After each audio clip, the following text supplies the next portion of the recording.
anak-anak muda itu adalah segmentasi komunitas yang paling sangat kritis, anak-anak terdidik yang biasanya tidak suka dijadikan sebagai komoditas politik.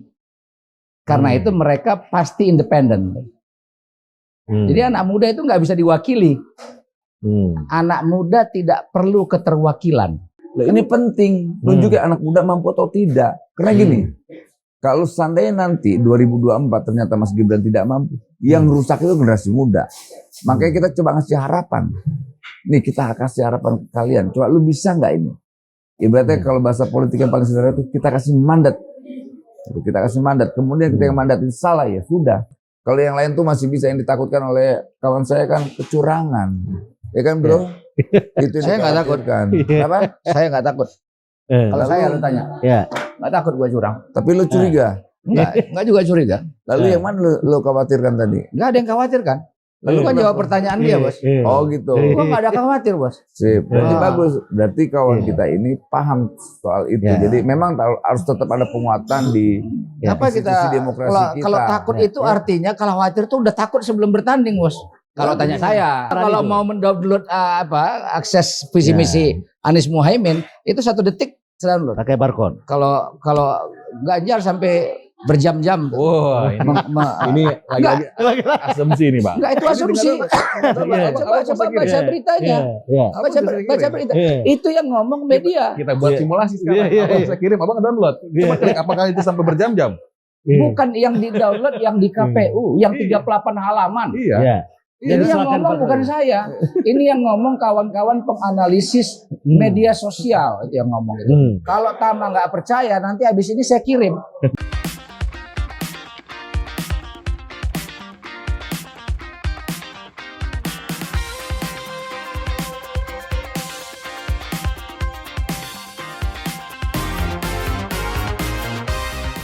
Pemirsa, jumpa lagi dengan Politik Taktis. Kita akan bicara soal capres pada hari ini.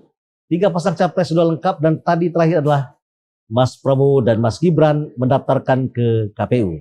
Hari ini kita mengundang 3 narasumber, yaitu Bung Andi Sindulingga. Selamat sore. Selamat sore, Bung Rio. Juru bicara Anies dan Caimin yang disingkat dengan Amin. Kemudian di sebelah kanan ada Tama, mantan aktivis ICW, anak muda juga dari Partai Perindo. Siap. Selamat sore. Selamat sore, Bang. Mas Tama. Nyalek DPR RI. Nyalek DPR di Dapil Bogor. Promosi. Siap. Kemudian ada Mas Noel. Ini bolak-balik kita undang karena memang hari ini mendapatkan kekuatan luar biasa dari Mas Gibran. Nampaknya kerja Mas Noel agak sedikit ringan ini. Dan Mas Noel kita undang. Selamat sore. Selamat sore. Dan caleg di Kaltara Gerindra nomor 1. Saya baru tahu karena saya baru kembali dari Kaltara. Terdengarlah nama Noel di situ. Ada di mana-mana biasa. Bang. Iya. Baik, teman-teman semuanya, kita akan mulai dari Mas Andi Sindulingga. Yang Gibran kita tinggalkan dulu terakhir. Kira-kira Mas Andi, ini terakhir tadi daftarkan Mas Prabowo dan Mas Gibran. Apa itu enggak sesuatu yang sedikit membuat resah dari kubunya Amin? Karena ternyata mau tidak mau Jokowi pasti terlibat lah, anaknya yang calon. Iyalah, pastilah. Ya, nggak mungkin. Pendapat Mas Andi gimana nih? Ya, pertama ya tentu kita ucapkan selamat buat Pak Prabowo dan Gibran ya. Sudah resmi mendaftar. Nanti kita serahkan kepada rakyat untuk menilainya dan tanggal 14 Februari kan. Ya. Tapi kalau dibilang cemas ya kita ini terbiasa, terlatih. Kan Bung Rio tahu sendiri proses awal bagaimana Anies Baswedan ini. Ya kan? Ya. Terjal apa segala macam, terlatih. Jadi kalau nggak seru nggak mantap juga itu. Oh, itu. Jadi bagi kita opini yang tersebar dengan macam-macam itu adalah keseruan yang menjadi tantangan. Tidak ada kekhawatiran sama sekali. Nggak ada lah, masa khawatir. Itu kan Gibran masuk 60% milenial dan generasi Z itu menjadi modal utama dari Mas Gibran. Ya, apa pernah pertanyaannya apa benar 61% ya generasi milenial, ZY itu ke Mas Gibran semua. Jadi itu kan terlalu banyak orang menonjolkan identitas kepemudaan dari mulai awal reformasi dulu ya. Kalau kita nggak salah dulu PRD juga teman-teman Budiman Sujatmiko, Andi Arief itu kan menjual isu kemudaan juga kan. Tapi kan kita bisa lihat hasilnya. Kemudian ada partai hadir lagi, kata kita sebut aja PSI menjual isu kepemudaan. Kita lihat hasilnya. Jadi anak-anak muda itu adalah segmentasi komunitas yang paling sangat kritis, anak-anak terdidik yang biasanya tidak suka dijadikan sebagai komoditas politik. Karena itu mereka pasti independen. Jadi anak muda itu nggak bisa diwakili. Anak muda tidak perlu keterwakilan. Karena tapi kan beda antara legislatif dengan figur capres dan cawapres. Kan iya, perilaku pemilih juga pasti berbeda. Tentu beda. Dan ini capres pertama yang di bawah 40 tahun ya, di bawah 40 tahun. Sehingga yang disampaikan tadi itu adalah hipotesa. Ya. Nah, yang saya sampaikan adalah hal-hal yang pernah terjadi. Jadi kira-kira asumsinya gini. Ya. Kalau kemarin mendung turun hujan, kemarin dulu mendung turun hujan, maka kalau hari ini mendung, kemungkinan besar turun hujan. Walaupun belum tentu hujan, gitu loh. Tapi kita sudah tahu besar kemungkinan turun hujan.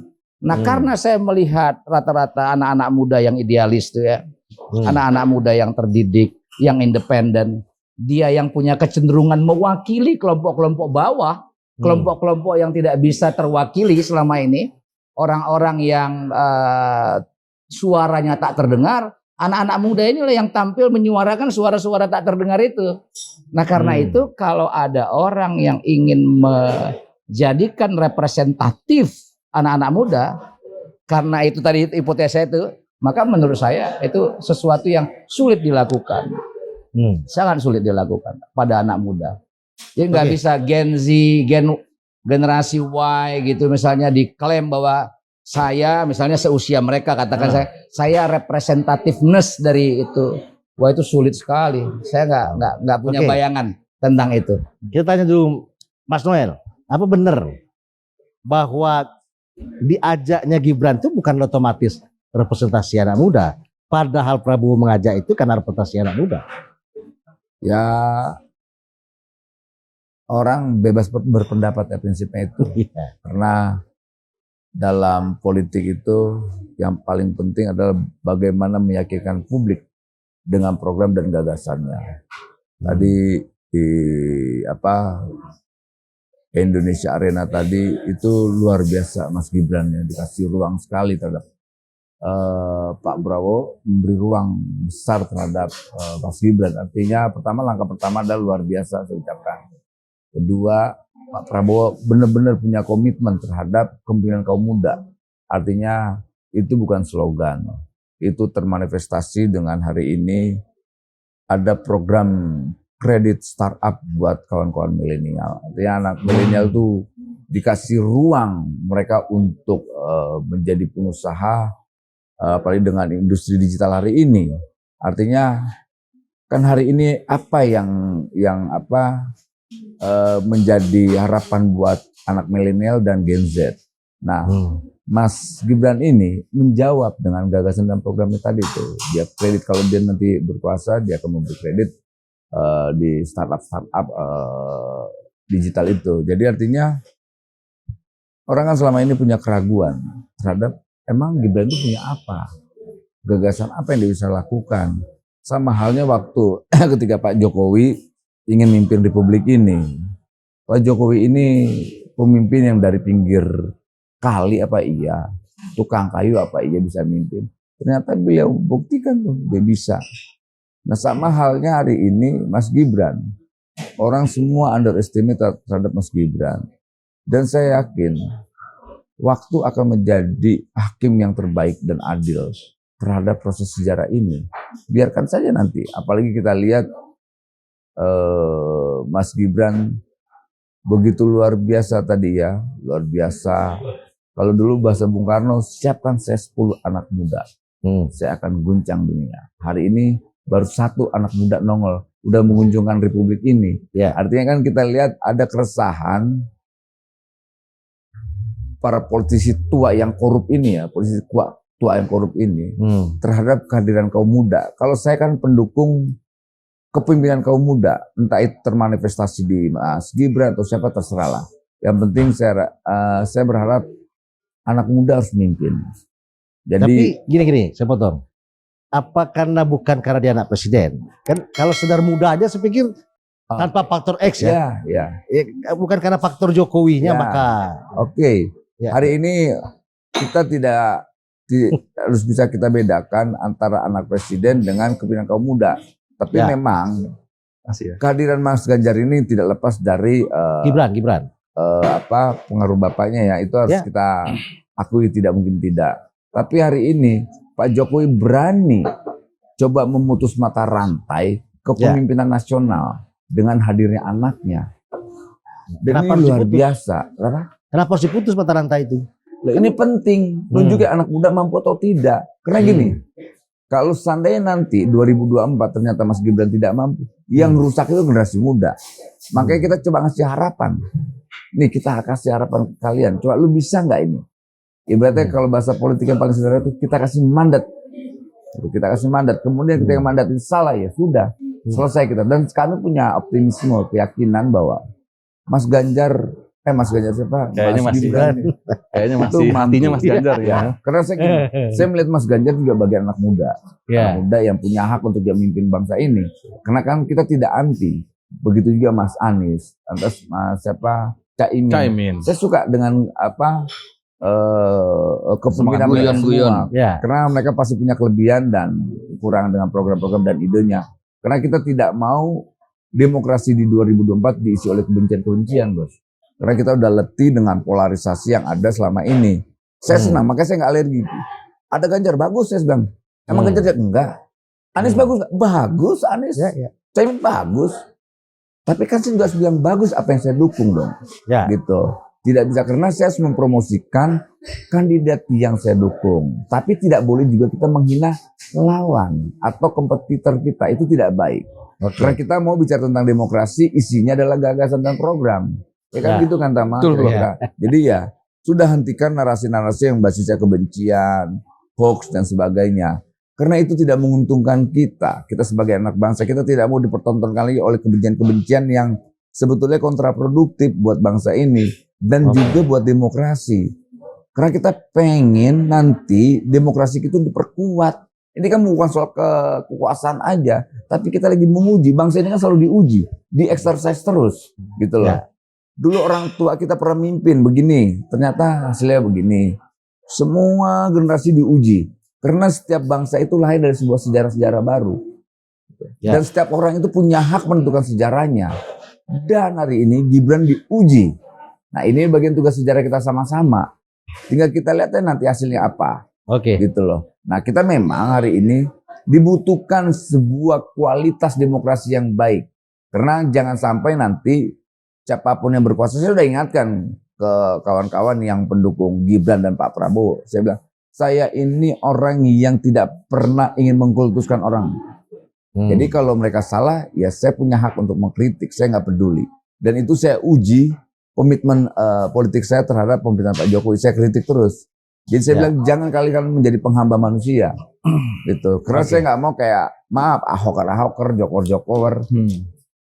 Baik. Seakan-akan apa yang disampaikan Jokowi, Ahok itu seperti firman Tuhan, kayak tidak ada salahnya, kan bahaya itu. Karena demokrasi tidak bisa seperti itu. Demokrasi kan ada proses dialektika, ada proses diskusi, ada proses itu bagaimana kita coba berargumentasi dengan pendapat dan pandangan kita. Ya. Nah makanya dari awal saya akan selalu sampaikan, jangan nanti Mas Gibran ini seperti Tuhan yang kita selalu iakan apa yang disampaikan, bahaya itu. Karena kenapa? Kita hidup dalam demokrasi yang kita kuatkan demokrasinya. Kekuasaan tanpa kritik itu bahaya. Kecenderungan untuk otoriter, abuse power dan sebagainya itu akan peluangnya besar sekali. Jadi sekali lagi semoga nanti di 2024 demokrasi kita diisi oleh gagasan-gagasan, program-program yang bisa diimplementasikan. Jadi tidak utopis, cuman hayalan-hayalan gitu loh. Karena kita kan udah letih ya. Oke. Letih dengan pemimpin yang hanya menyampaikan mimpi, tapi mimpinya tidak bisa terrealisasikan. Berapa puluh tahun kita ditipu politisi tua. Nah kali ini semoga tidak ada terjadi penipuan lagi Baik. buat bangsa ini. Oke, Utama. Siap. Ini dua representasi tim sukses Capres sudah bicara. Sekarang apa langkah-langkah yang akan dihadapi oleh Bung Tama dan kawan-kawan yang ada di pihak Ganjar dalam menghadapi kelebihan-kelebihan dua Capres ini? Ada anak muda, ada dua-duanya muda. Benar. Kalau ini muda, presidennya tua. Kalau ini presidennya muda, cawapresnya yang tua. Gimana kira-kira? Betul Bang, terima kasih Bang. Ya, Jadi sama seperti yang Bang Noel sampaikan, kemudian Bang Andi juga sampaikan, yang pada prinsipnya tentu kita senang ketika semuanya sekarang sudah fix mendaftar. Ya. Itu artinya ruang pemilih itu bisa semakin terbuka lebar, kemudian juga opsi pilihan juga di masyarakat itu terbuka juga. Itu poin penting. Ya. Nah, terkait dengan bagaimana ke depan, tentu saja kita masih terus melihat pada indikator-indikator yang terukur, kemudian juga akan melihat pada pertarungan program dan gagasan, termasuk yang Abah sampaikan tadi, soal kelebihan dari masing-masing kandidat. Ya. Jadi saya rasa semuanya punya kelebihannya masing-masing. Ya. Nah, maka dari itu kemudian hal paling pertama kalau bicara kemudian anak muda, apakah kemudian langsung dia otomatis memilih Mas Gibran, kan belum tentu juga Bang. Ya. Artinya tidak bisa kemudian ketika ada yang paling muda di sana itu disimplifikasi bahwa semua Gen Z akan ke sana. Ya. Tentu kita harus punya landasan menilai yang lebih terukur. Nah, dalam hal ini ada survei, misalnya kita lihat survei Kompas di yang paling terakhir. Gen Z Litbang itu Kompas. Litbang Kompas. Ya. Yang paling terakhir kelihatan misalnya untuk Gen Z Mas Ganjar itu unggul di 31%. Terus kemudian Pak Prabowo itu 29,2%. Udah ada cawapresnya Gibran. Belum, ini masih yang lama. Artinya kan kita ini masih semuanya baru nih Bang. Ya. Prof Mahfud beberapa hari yang lalu, kemudian juga bareng dengan pasangan Anies Baswedan dan Caimin begitu. Kemudian paling terakhir adalah dari Pak Prabowo dan Gibran. Ya. Nah, kemudian ada misalnya Mas Anies di 8,2% untuk Gen Z. Jadi kalau kemudian pandangannya bahwa itu akan otomatis menjadi penilaian anak muda akan kesana semua, nggak semudah itu gitu Bang. Jadi ada banyak indikator-indikator lain dan kami percaya dengan informasi yang ada tentu kita harus terus bekerja keras. Bagaimana kemudian mendorong kandidat kita masing-masing untuk bisa memenangkan di 2024. Ya, artinya dengan dua calon yang hari ini mulai bergerak mulai besok. Terus pengambilan nomor dalam waktu dekat, Anda yakin mampu menyaingi? Ya, kita masih optimis dan saya rasa semuanya masih kelihatan santai-santai aja Bang. Jadi nggak cuma sekedar pasangannya Amin yang Amin kan santai main selepet-selepetan sarung gitu ya, kan santai nanti kan Bang. Begitu juga dengan kami juga begitu ya, kita tetap lakukan kegiatan-kegiatan bertemu dengan masyarakat, kemudian tetap penggalang kekuatan, konsolidasi dan lain sebagainya. Artinya memang kita masih melihat santai-santai aja, nggak ada keresahan ataupun kekhawatiran yang berlebihan. Ya, atau karena kadun sama kampret itu udah disebar-sebar oleh presiden, ditaruh sana terus sini sehingga nggak ada lagi. Enggak juga sih Bang. Dalam konteks persaingan pasti akan selalu muncul Bang. Hal-hal yang di luar dari dugaan. Tapi sejauh ini semua masih bisa dimonitor dan kita masih tetap optimis begitu dengan calon yang kita usung ya, dengan komposisi Mas Ganjar dan Prof Mahfud yang saya rasa juga kedua calon ini saling melengkapi dengan ekspertisnya dan pengalamannya masing-masing. Ya. Baik, Mas Andi, strategi apa yang akan dimainkan untuk melawan raksasa Pak Prabowo dan Gibran yang didukung oleh Jokowi? Tanda petik. Nggak ada strategi yang ini aja, biasa aja, mengalir aja. Ini kan kita pemain semua ini. Iya kan? Kita pemain. Udah tahu lah ya. Masing-masing punya jangkauan masing-masing. Enggak, maksudnya Anda yakin nggak bahwa aparat akan netral? Gimana? Aparat akan netral di bawah untuk tidak berpihak kepada Gibran dan saya Prabowo. Kalau soal netralitas ya, kita lihat yang objektif tuh. Misalnya gini. Apa sih yang problem di kita ini? Yang paling mendasar dari sekian banyak persoalan. Kan law enforcement. Dan itu diadres sama semua kandidat. Ya. Bahkan Pak Mahfud itu mengadresnya tajam sekali itu. Ya. Bahkan hakim-hakim bisa dibayar macam-macam. Tuh hakim itu kan artinya juri. Ya. Ya. Nah, karena itu tugas kita bersama sebenarnya. Untuk tugas kita semua. Amin dan iya. Nah, tugas pertama itu kan gini. Ya sama. Tugas kita bersama itu dari kita tentu memperkuat basis saksi masing-masing. Ya. Dari kelompok-kelompok masyarakat sipil itu menjadi watchdog, monitoring, media, ya podcast seperti punya Bung Rio seperti ini, itu menjadi monitoring sehingga kecenderungan untuk melakukan itu terbatas. Ya. Tapi kalau dibilang kecenderungan itu tidak ada, ya naif juga kita, ya naif juga kita. Nah, yang paling penting itu adalah kita sudah tahu semua narasi Lord Acton. Power tend to corrupt, absolute power, corrupt absolutely. Ya. Karena itu tadi yang dimention oleh Noel bahwa perlu ada kontrol, perlu ada yang melakukan intercept agar potensi untuk korup itu bisa ditahan. Karena itu kan nggak mungkin, itu dan nature-nya kekuasaan. Kalau kita bilang, oh negara pasti naif juga gitu loh. Nah, karena itu semua itu tanggung jawab kita untuk menjaganya supaya kompetisi ini kompetisi yang jurdil seperti dalam undang-undang kita. Kemudian hasilnya itu akan legitimate. Itu penting sekali itu hasil yang legitimate. Saya ingin kasih catatan sedikit ya, Bung Rio. Saya yakin sekali, dan itu diucapkan oleh Pak Jokowi, alasan untuk mengajak Pak Prabowo masuk dalam pemerintahan Pak Jokowi, itu sumber dasarnya legitimasi politik. Karena kalau minus legitimasi politik, itu implikasinya banyak sekali, termasuk ke persoalan ekonomi, trust publik, trust dunia internasional. Nah, karena itu legitimasi orang yang terpilih, itu penting sekali itu. Kalau dia tidak legitimate, pemilu-pemilu ini penuh kecurangan misalnya katakanlah, kita doakan tidak, itu maka bukan hanya memenangkan satu calon, tapi itu merubuhkan kepercayaan baik di dalam maupun di luar terhadap Indonesia sendiri, dan itu sulit buat kita bergerak. Nah, karena itu menurut saya tanggung jawab kita semua itu untuk membuat pemilu ini orang melaksanakan tupoksinya. Saya pikir ini kalau boleh ya ide di forum ini, masing-masing dari para pendukung-pendukung ini, itu tadi saya bagus sekali Noel untuk mengatakan pemilu gembira, tidak usah lagi macam-macam ya, yang stigmatik ya. Apalagi tadi narasi kadrun, kampret, segala macam tadi itu gitu.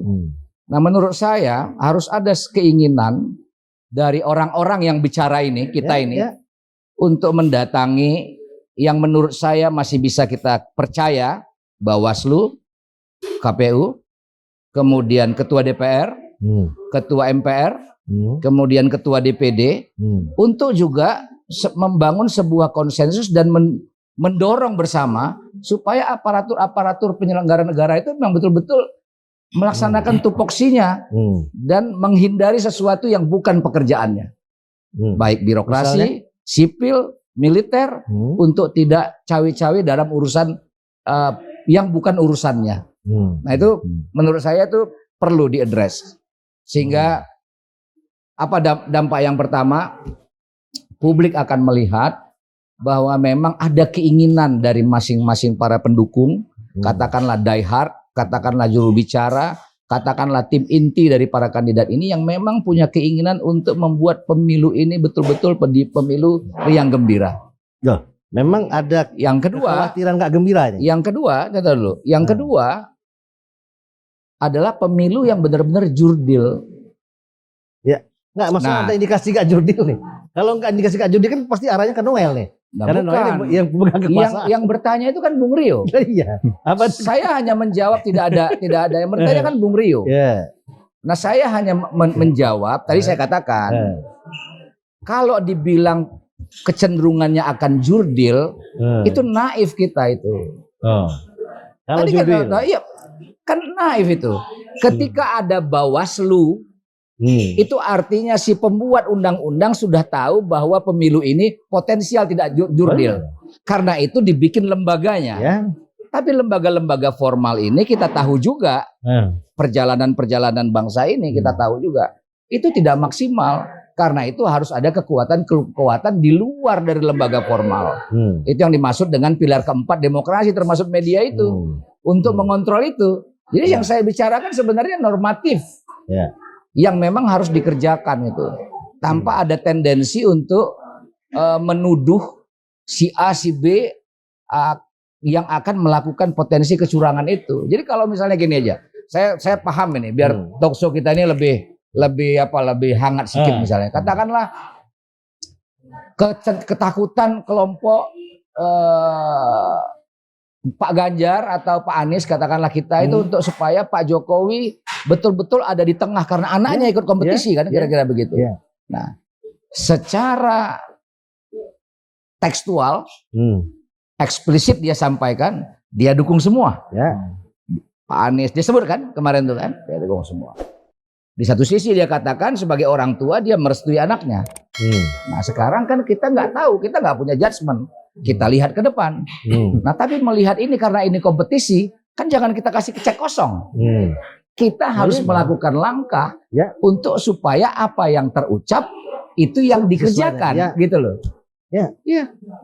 Menurut saya itu tanggung jawab kita semua.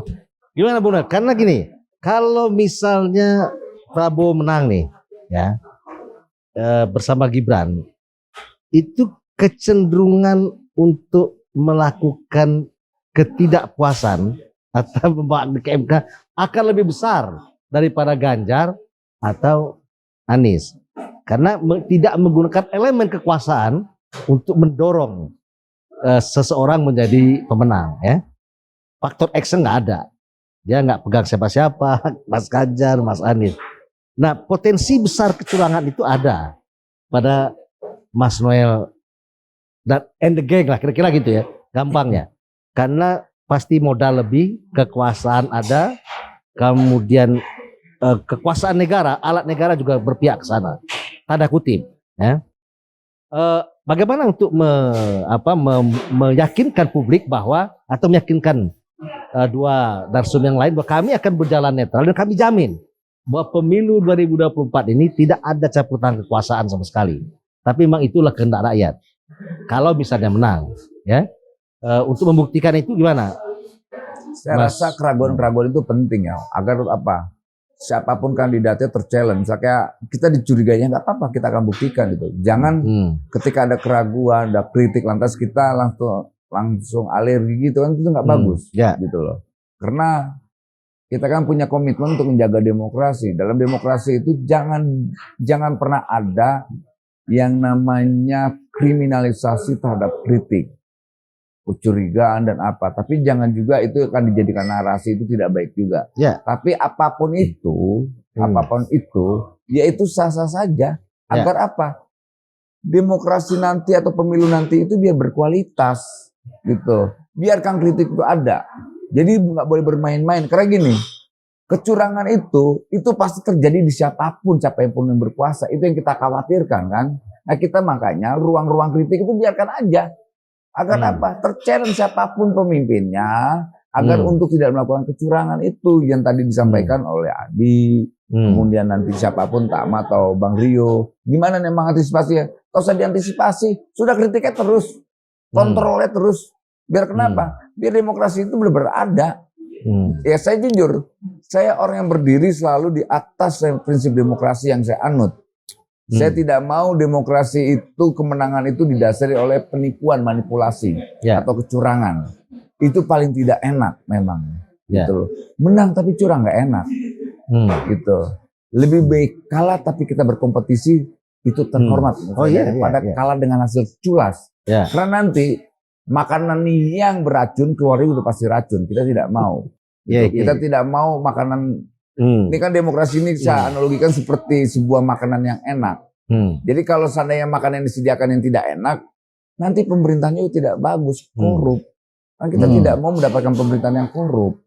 Gitu loh. Karena dari apa? Kalau biasanya kalau pemerintahan yang korup itu dari hasil pemilu yang korup. Jadi semoga nanti sahabat saya semua kritiknya terus nih pemilu ini. Wah, curiganya terus nggak apa-apa. Gitu. Agar apa? Kecurigaan itu menjadi tantangan untuk mereka untuk tidak melakukan kecurangan, kayak gitulah. Kalau saya pendukung Prabowo loh, tetap saya pendukung Prabowo. Kita anti terhadap pemilu curang.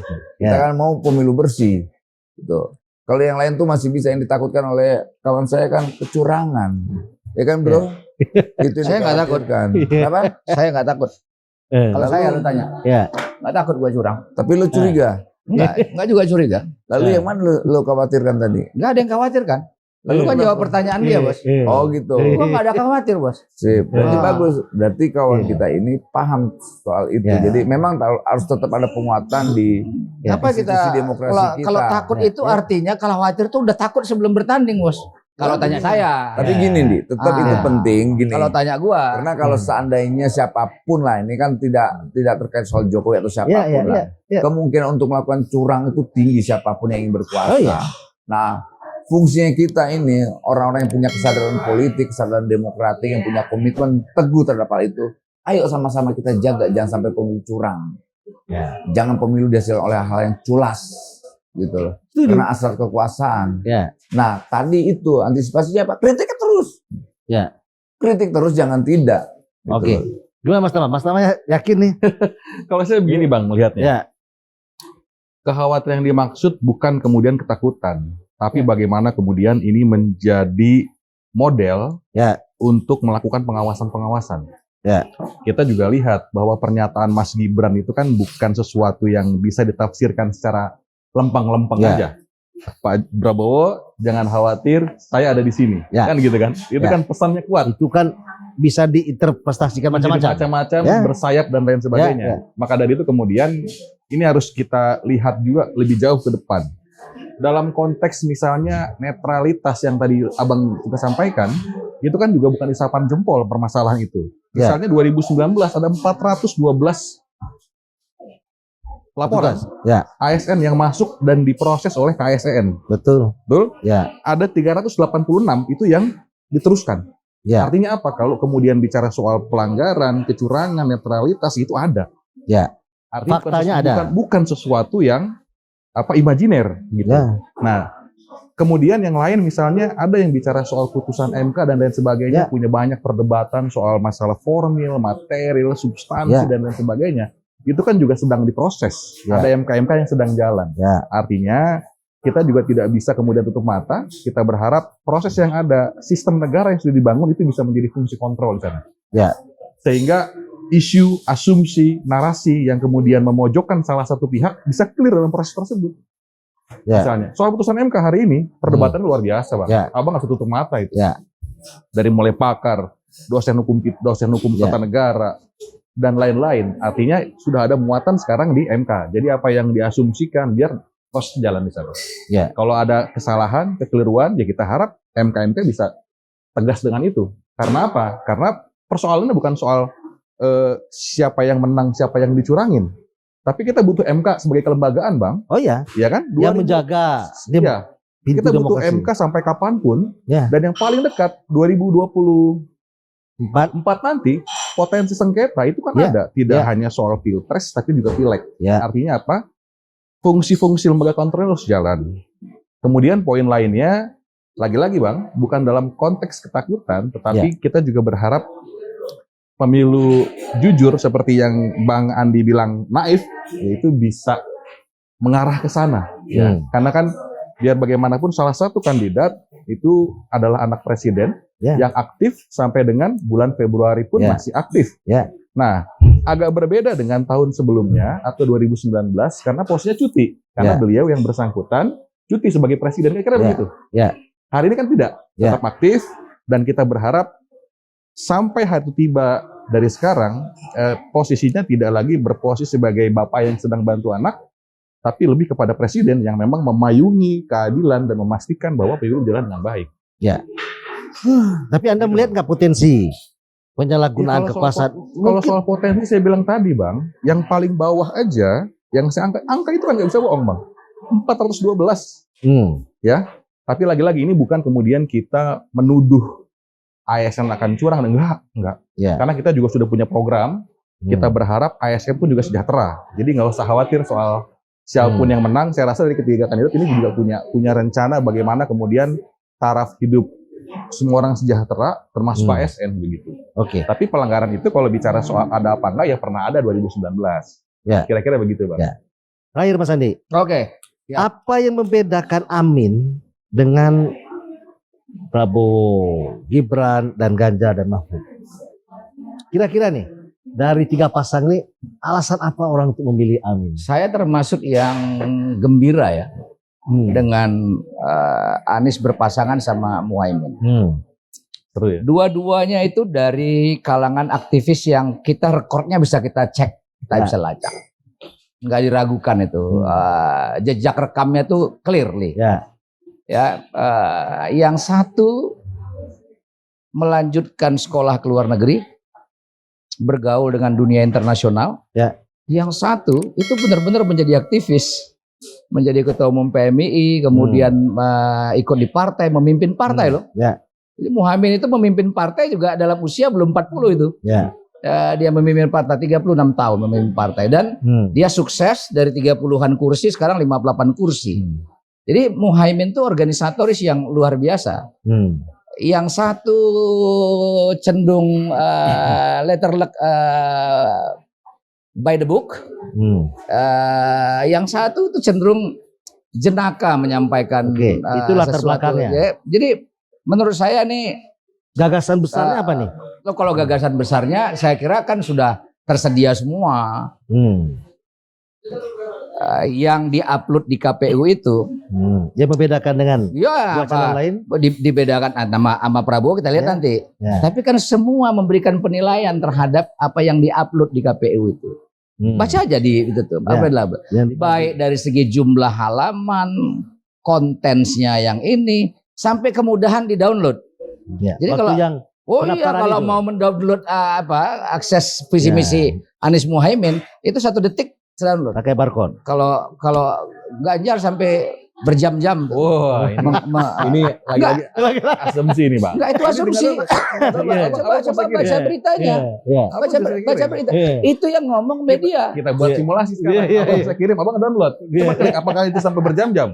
Bukan yang di-download, yang di KPU, yang 38 halaman. Iya. Ini yang ngomong bukan saya. Ini yang ngomong kawan-kawan penganalisis media sosial itu yang ngomong itu.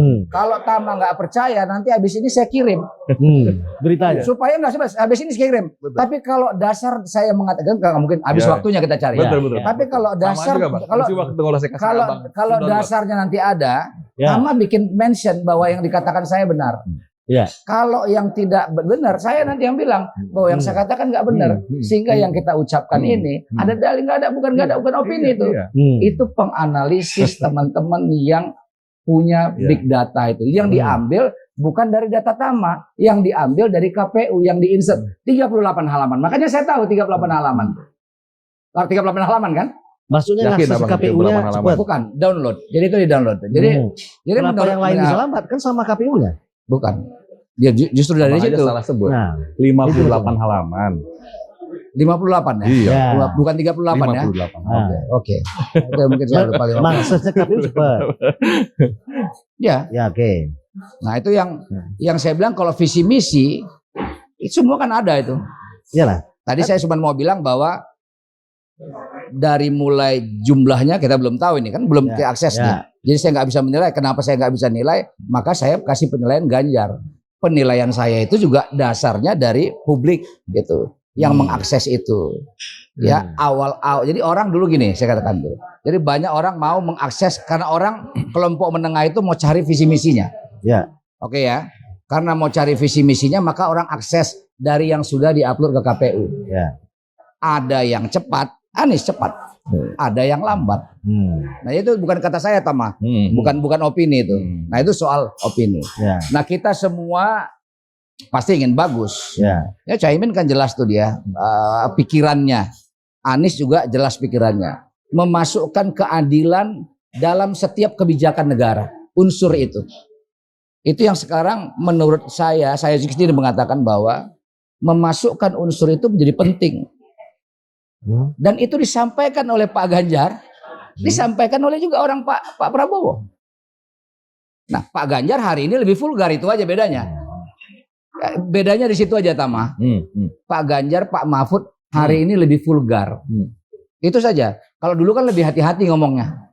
Sekarang lebih vulgar. Soal keadilan. Iya, memasukkan gini, soal keadilan tuh gini. Dan saya yakin kita sepakat. Investasi penting. Oh iya, penting.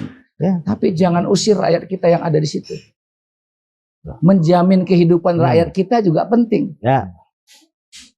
Itu satu tuh. Ya. Yang kedua, jalan berbayar. Ya, kalau jalan berbayar kan hampir banyak negara juga melakukan jalan berbayar. Tidak banyak negara, tapi pada bahkan Dendels membangun dari Anyer Panarukan di zaman Belanda, di zaman penjajahan. Warga pribumi nggak bayar lewat jalan yang dibangun Dendels itu. Nggak ada mobilnya waktu itu gimana? Ada kereta kuda, ada sado. Jadi memahami pada waktu itu jangan bayangkan mobil. Iya. Jangan bayangkan mobil. Salah Bung Rio membandingkannya dengan mobil. Apa yang rakyat mau bayar? Kerja aja paksa deh. Justru nggak apple to apple dengan apple ya, Bang. dengan tol gitu. Pembangunan jalan dari Anyer Panarukan itu menghabiskan investasi yang besar. Tapi untuk Belanda lewat sendiri. Lo bisa. Bukan untuk rakyat itu. Lo untuk bisnisnya, untuk masyarakat lewat juga di situ. Oh iya. Jadi Okay. jadi kita, maksud saya gini. Satu lagi saya kasih contoh ya, Bung Rio. Ini di Sudirman ini, Tamrin. Pernah akan dibuat jalan berbayar. ERP, Electronic Pricing Road. Dari zaman Anies itu tidak direkognisi. Karena itu mengganggu akal sehat. Tugas pemerintah membangun jalan-jalan yang bagus buat rakyatnya. Tugas pemerintah nggak itu? Iya. Gratis, nggak boleh bayar. Oh. Jadi tol gratis kalau Adi senang gitu maksudnya. Loh, jalan-jalan fokus pada jalan-jalan berbayar. Saya bilang fokus pada jalan-jalan yang tidak boleh berbayar. Karena itu fokus pembangunan Anies ke depan adalah fokus pada pembangunan infrastruktur jalan yang tidak berbayar. Oke. Itu kalau yang sudah bayar narasinya. Itu lain lagi itu bahasannya. Tapi fokus pembangunan ke depan tidak adalah berbayar. membenahi infrastruktur jalan. Kita sedang bicara jalan. Yang tidak berbayar. Itu yang perlu dibenahi. Oke. Karena itu tanggung jawab negara.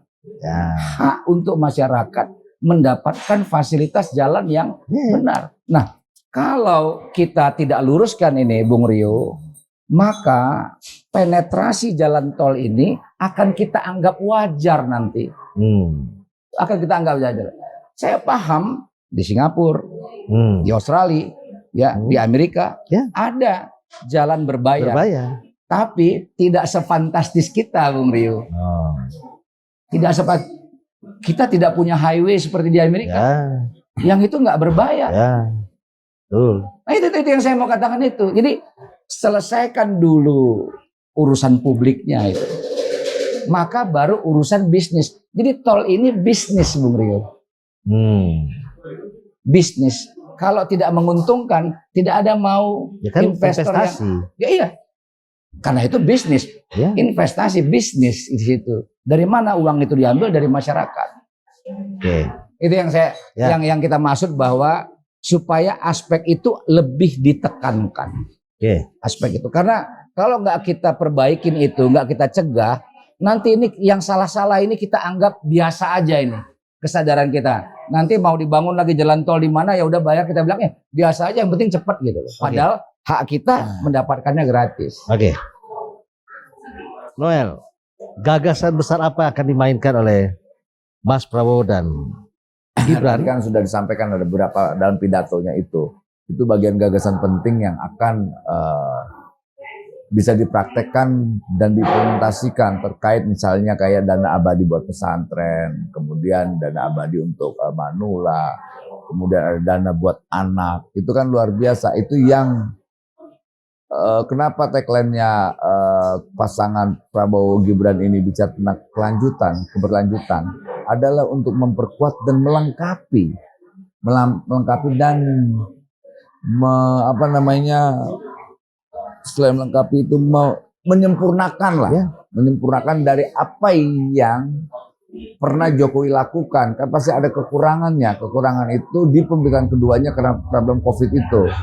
COVID global itu yang akhirnya banyak program-program Jokowi yang akhirnya terhold karena problem pandemik itu. Ya. Nah, saya yakinnya lah dengan adanya Mas Gibran, program ke depan nanti itu dengan gagasan-gagasan barunya ini terkait startup, atas apa itu semua, itu bisa diimplementasikan karena itu bukan gagasan yang utopis, cuman hayalan, enggak, itu bisa dikerjakan karena kita punya anggaran cukup besar. Makanya salah satunya nanti ada program yang terkait soal pemberantasan korupsi. Makanya nanti ada pembenahan sebuah sistem. Ya, gitu. Karena problem bangsa ini kan ada persoalan sistem. tuh. Bayangkan kita ini, korupsi kita ini di Indonesia Transparansi kalau nggak salah kita 38. berapa sekarang? 38. 38 itu. Akhirnya ini kan menjadi tantangan kita juga bersama. Karena jangan sampai pembangunan dan sebagainya itu tidak bisa berkelanjutan karena problem korupsi masih tinggi. Gitu. Jadi ya semoga aja nanti dengan apa yang sudah disampaikan tadi Mas Gibran di acara Indonesia Arena itu menjadi awal gambaran atau potret yang akan dilakukan pemerintah yang selanjutnya. Itu dengan tagline-nya keberlanjutan itu tadi. Jadi saya punya semacam optimisme lah ya untuk pemerintahan pasangan atau pemerintahan selanjutnya ketika nanti Prabowo Gibran itu benar-benar terpilih. Tapi kan tetap semuanya itu kan harus melewat pemilihan ya, tidak. Ini kan bukan pemerintahan penunjukan langsung, bukan PL ya, tapi pemilihan langsung gitu. Makanya saya sedikit gemes dengan kawan-kawan saya yang mengorkestrasikan politik dinasti. Kita ketawa-ketawa, aduh, lemah sekali sih dalam melakukan ofensif politiknya gitu loh. Ya. Jadi sekali lagi Bung Rio, ya kita sedang menyambut sesuatu yang baru. Siapapun yang maju nanti, siapapun yang menang lah. Ini kan generasi-generasi yang bagus juga. Entah itu Mas Ganjar, Mas Anies, apalagi tadi disampaikan Anies dan Muhaimin ini kan pasangan yang luar biasa aktivis. Sama halnya juga dengan Mas Ganjar dan Pak Mahfud. Ini para jagoan semua. Ya. Lantas Pak Prabowo juga jagoan. Ini hebat-hebat, semua orang hebat. Makanya Pak Prabowo selalu menyampaikan, Mas Anies, Mas Ganjar itu adalah merah putih. Tujuan mereka sama. Untuk Indonesia yang lebih baik. Ya sudah, senang. Yang jelas kami tidak akan pernah mau menyampaikan narasi-narasi kebencian. Kami akan selalu melakukan puja-puji untuk Mas Ganjar, buat Mas Anies. Karena kenapa? Kita tidak mau sesama kader bangsa ini harus saling membenci. Bukan saling karena menghujat. hasil survei Prabowo Gibran selalu tinggi, enggak? Kenapa? Nggak juga.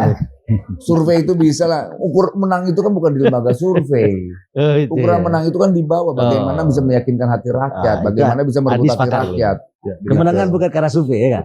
Iya itu. Ya, Ya, kerja kalau keras. survei GR-GR-an, aduh gampang aja lah. Survei itu random, pemilu itu Hari ini. sensus. Ya. Sensus itu bedanya itu. Ya. Tuh, jadi itu beda kan. Survei satu lagi hari ini, Ya, sama ada, 13 lagi karena beda. sama for the next. Gimana tuh. ini kita ini Iya, ada iya. 270 juta. Ya, Bisa menentu kemenangan hanya dengan 2.000 suara. ya. Kan gila. Itu harus sangat tidak representatif. Iya atau tidak gitu. Bayangkan. Dia bisa mewakili 270 juta, 2.000 doang.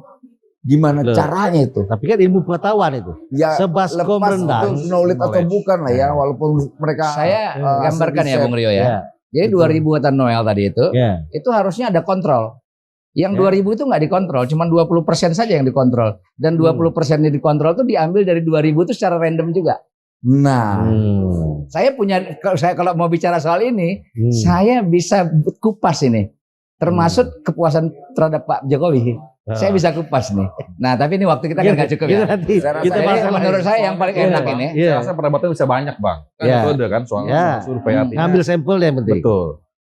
Oh. Jadi soal metode. sebenarnya yang menarik yang katakan Noel tadi, misalnya yang saya sampaikan pertama ya. Kalau maksudnya gini, kita bedah pikiran masing-masing kandidat nih. Ya. itu aja. Yang kita bedah, misalnya pikiran tadi itu soal lansia macam-macam kita bedah, bagaimana implementasinya. Maksud saya begini, Bisa jadi si A, si B nggak jadi. Bisa jadi misalnya Ganjar nggak jadi. Tapi pikirannya Bisa diambil. bisa diambil. Ya. Itulah sehatnya AA. Kan masing-masing kayak begitu kan. Jadi sehingga yang menang itu adalah bisa menjadi lumbung pikiran-pikiran positif dari yang kalah. Jadi pikiran di satu sisi yang diukur dengan macam-macam metodologi, pendapat publik dengan popular vote di sisi yang lain. Itu tuh yang saya maksud katakan tuh. Sehingga memang betul-betul nih kita bicara kayak saya yang sampaikan tadi itu. Apakah benar yang saya sampaikan tuh? Apakah bisa dieksekusi itu? Noel bilang, apakah benar yang disampaikan kartu-kartu lansia itu apa bisa dieksekusi itu? Dia bilang bisa, misalnya saya bilang tidak bisa. Kan ini kan sedap nih. Iya, pertarungannya itu. Nah, itu yang kita mau. Gugat aja tuh gagasan-gagasan itu. Karena kita kan punya hak untuk menggugat dan mengkritisi. Sama halnya nanti kita juga mempertanyakan program-programnya Mas Anies. Itu misalnya kayak apa tuh BBM gratis. Nah, gila itu kita bayangan kita BBM gratis gimana itu? BBM murah. BBM murah atau gratis lah. Murah sempat bilang gratis. BBM murah. Kan harus diuji nih. Diuji. Energi murah. Yang saya nggak tahu sampai sekarang yang ada gagasannya gitu loh. Ya semuanya penting. Jadi enak. Ke depan itu pemimpinnya tawarannya gagasan. Jadi kita harus membiasakan adab dalam berdemokrasi. Kayak gitu kira-kira Bung Rio. Oke. Masih ada tambahan? Nggak ada. Ya, kita mau berdebat soal gagasan. Boleh? Gagasan terakhir. Silakan waktunya. Ganjar kita mau dengar. dari Apa yang mau soal diperjuangkan Ganjar, Ganjar? Maksud saya tadi kan karena mau bicara soal gagasan. Apa? Ya, saya rasa memang soal gagasan itu Gagasan besarnya. Gagasan besar ada 8 visi, tapi sebetulnya yang menarik adalah fondasi dasarnya. Yang pertama soal ketersediaan anggaran, yang kedua pemberantasan korupsi, dan yang ketiga soal digitalisasi birokrasi. Jadi saya rasa itu menjadi dasar. Digitalisasi birokrasi. Betul sekali. Iya. Itu yang kemudian jadi dasar, jadi fondasi, baru kita bisa bicara banyak hal dari sana.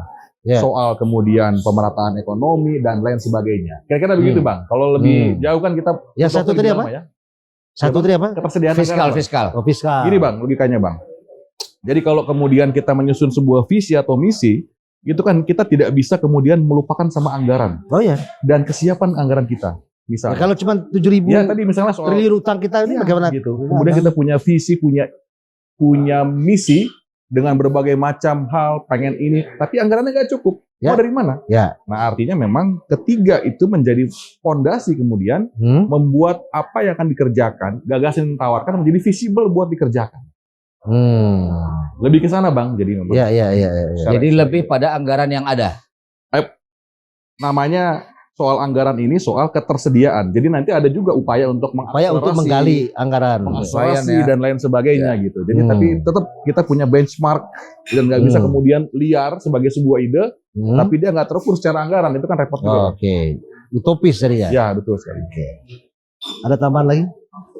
Cukup untuk Anies, cukup. Noel? Sudah cukup lah. Cukup. Keren deh. Oke, baik, terima kasih Mas Tama, Siap, Mas Noel, Mas Siap. atas Siap. penyampaian narsum hari ini.